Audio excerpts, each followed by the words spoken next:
Admirals and Kage. They are surprisingly very similar, with both being reputations for characters that are considered to be top tier in their own respective verse. Usually when someone is strong in the series, arguments would be made whether or not they are Admiral level or Kage level, if you get what I'm saying. Instead of arguing about maybe who's Kage or Admiral level, let's talk about who actually wins between the two groups. Specifically, we'll be going over the Hokage against the 4 main admirals that we know. We know obviously there are 5 admirals, but like one of them don't really do much, so we're just gonna get rid of Green Bull and be using Fujitora. And I'm not alone, as I have my buddy Broken Ronin here. What's up, guys? For this video, we'll be using the 4 initial Hokage of the Leaf Village, being Hashirama, Tobirama, Hiruzen, and Minato. And for the admirals, we'll be using Akainu, Aokiji, Kizaru, and Fujitora. If you guys want more One Piece vs Naruto related content, please leave below down in the comments what battles you'd like to see from us in the near future.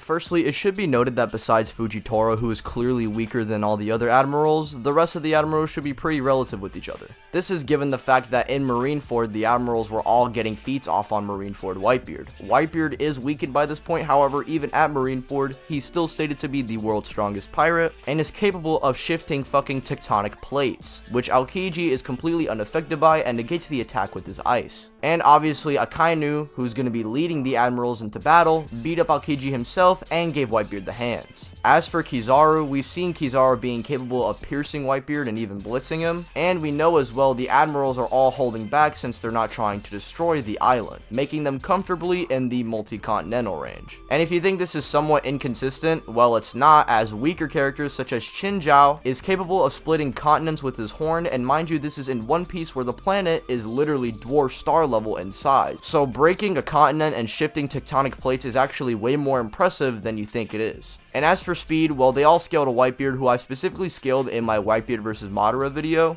I use the 3D2Y scaling to say he's at MFTL speeds, but a lot of people dislike it, so I'll just go with something that's well established in the manga and upscales them to higher speeds than what I presented before. To keep it brief, Whitebeard and the other admiral should be way above Saobody Zoro, who can react to the pacifista lasers at 18 times the speed of light. We know that bare minimum Haki should be a 150 times multiplier, which I actually elaborated on in my Luffy scale, but I'll just go over anyway. We know that in Amazon Lily they use Haki enhanced arrows that can harm Luffy and destroy walls in comparison to normal arrows, which should just break from the sheer impact of that or barely destroy wood. And if you do the quick maths and use the base multiplier, we have a 150 times, but we'll just go with the 150 times multiplier, and bare minimum all the admirals should be capable of combating at over 2,700 times the speed of light. Also for Fujitora, I'll just say that his scaling should be ranging around the large country to continental range, and the reason why I'm putting him so much lower than the other admirals is because he simply just lacks the feats to compare to the others. Saying that all admirals are relative I think is a little weird, and I think there's at least a baseline requirement for admiral, but I don't think because you're an admiral, you should be equivalent to other admirals, especially when the other admirals show way more impressive feats. However, he's still pretty strong in his own right, being low continental at best, and still gets the MFTL scaling, so that's all good. Now, besides the raw stats, I think it should be noted how useful their hacks could be when working together. Aokiji just has crazy range and can flash freeze the entire battlefield, or maybe even Akainu, who can just melt everything in his path, stated by the data book.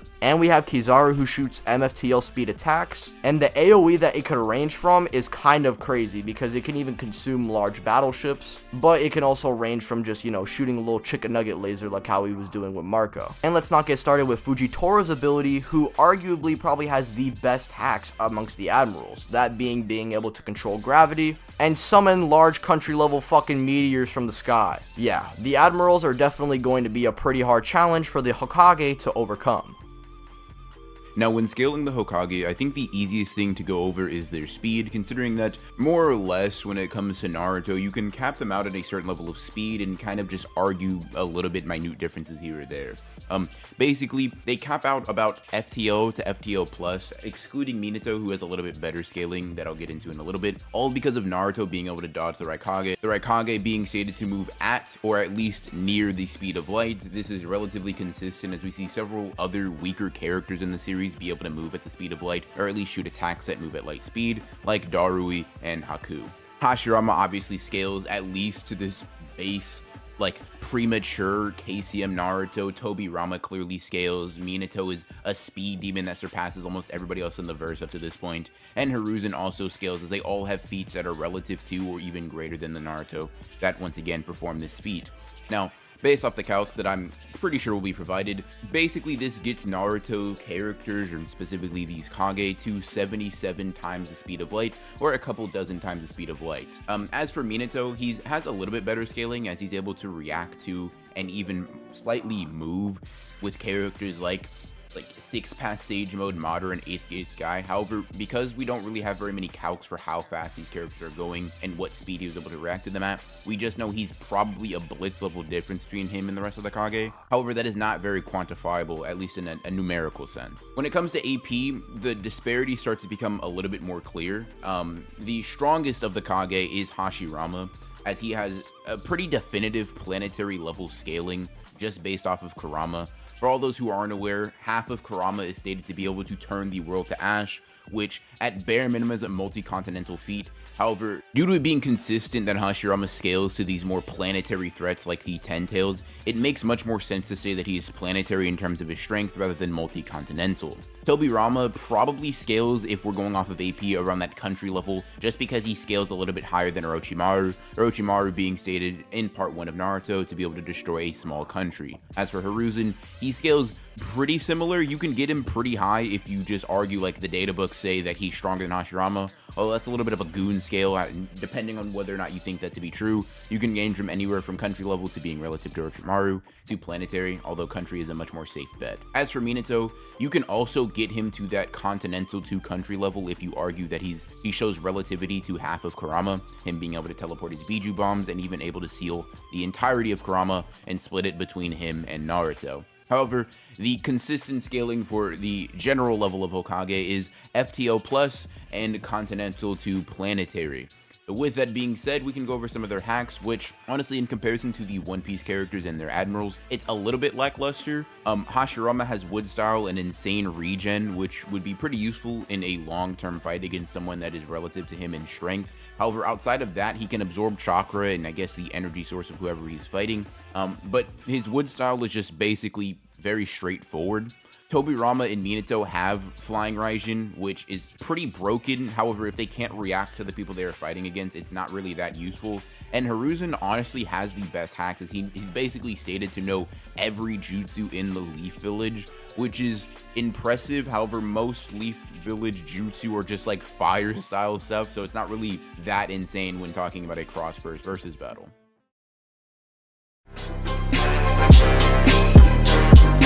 Now we can get into some interactions, which honestly might be the best part of the video. Well, obviously because they're fighting each other, but I think narratively and the implications that the fight would have, I think would be pretty cool. For starters, we have Hashirama versus Akainu, and this match is probably the closest except for one other one that I'll mention later. It's the strongest and the leader of the Admirals versus the strongest and basically the founding father of the Hokage. I think it's kind of crazy because these two are basically the top dogs of their verse, but their personalities are completely opposite. Hashirama is a really nice guy, you know, like he is there for the people and provides for the people. Akainu, he doesn't give a fuck about anybody. Like he really doesn't care. And it's also kind of crazy because, you know, Hashirama has wood and stuff, and Akainu is a fucking volcano. Hashirama's looking like a grass type, and Akainu's a fire type. It's not looking good right now. Now, I will say that it does look like Hashirama does have better AP because there is the Kurama scaling, and obviously he scales above Madara, who scales to Kurama. However, I do want to note that you could very much so get Akainu to planet level, though I think it is fallacious to say, and it's, you know, if you just try to say, oh, well, he scales to Whitebeard, who can destroy the planet with his devil fruit, even though we clearly know the implications of that, and we know that this is hacks and not AP really, not like Whitebeard can't just punch the planet and then boom. No, he makes an entire earthquake that can affect the entire world and crumple it. However, I do think that he is well into multi-continental, especially because even people like Kizaru were down to take on Big Mom and Kaido, and we know that Kaido can cause natural disasters, and obviously we have the continental Chinjiao scaling, and Aokiji negating attacks that shift entire tectonic plates, and Aokiji verbatim lost to Akainu.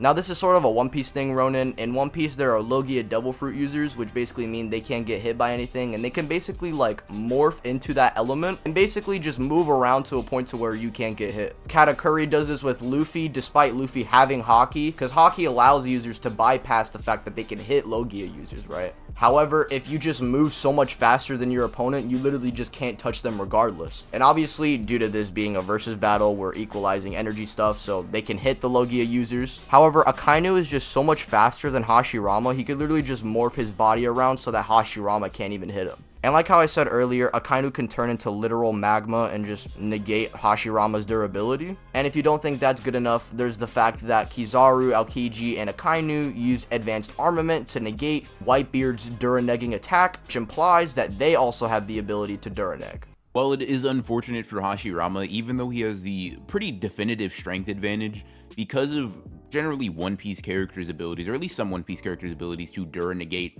their opponents, the massive speed difference between the two would allow for Hashirama to be pretty easily taken down. Now, moving on to the second matchup, Tobirama versus Aokiji, and the ice versus water matchup is a relatively interesting one. However, it's going to go in a similar fashion, if not even worse, to how Hashirama turned out. Now, Tobirama is not only, I'm pretty sure, weaker than Aokiji in terms of AP, but he's also slower, right? And considering that Tobirama's most of his abilities are based off of his speed and quickness and intelligence, if he's not able to implement any of those things in the battle, he pretty much gets washed or frozen, I guess, in this instance, by Aokiji. And honestly, this is probably the matchup that has the worst outcome. It's just the most blatant because he doesn't scale in AP and he doesn't scale in speed whatsoever. And I think it would be kind of funny, like imagine Tobirama trying to do the fucking tandem paper bomb technique, right? Just for Aokiji to freeze the entire dome and just like get out.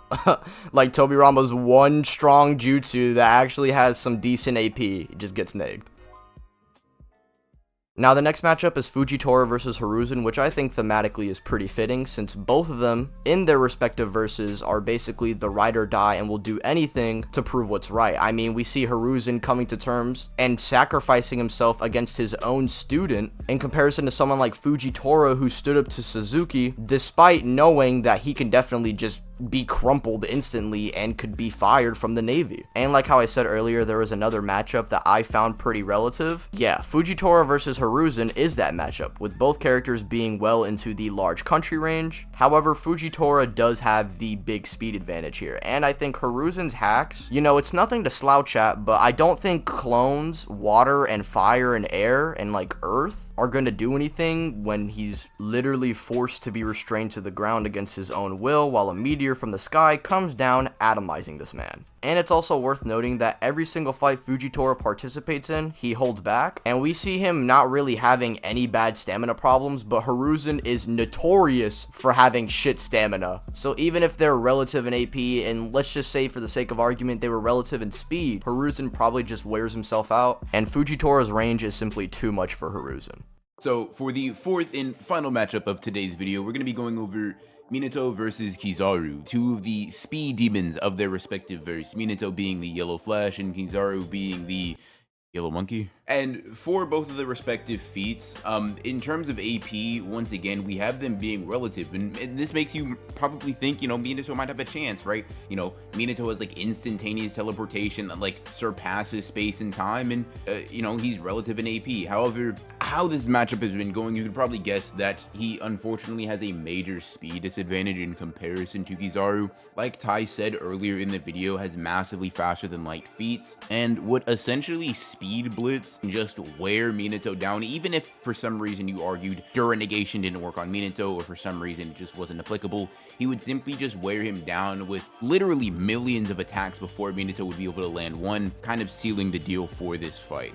Another good thing to note as well is that Minato does have some decent range. You know, flying Raijin, it does close the distance on opponents. However, when approaching someone like Kizaru, what's going to happen is they're both going to be probably just trying to clash with each other, right? And Kizaru just sees Minato clearly being inferior, and he could just simply go up into the sky and spam those light bullets like what he did with Marco. And those light bullets, mind you, are going to be capable of harming Minato, and Kizaru could just spam it infinitely if he wanted to. Well, obviously not infinitely, but for a long time, because You know, it's just light. It's something that he can manipulate. It doesn't really require energy for him to do that. Like, Kizaru could straight up shoot a laser and might just nuke the entire battlefield and beat everyone up that isn't named Hashirama. And unfortunately, this is how most of the Admirals versus Hokage would go. I mean, just put Akainu by himself. You know what, let's just put Akainu by himself. He literally turns into a volcano.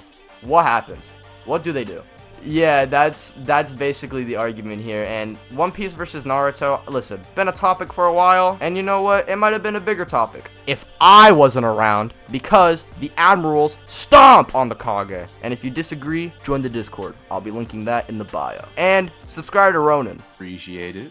And that's it. Merry Christmas, everyone. Well, not Merry Christmas, but we're almost there. Almost there, gang. 19 days.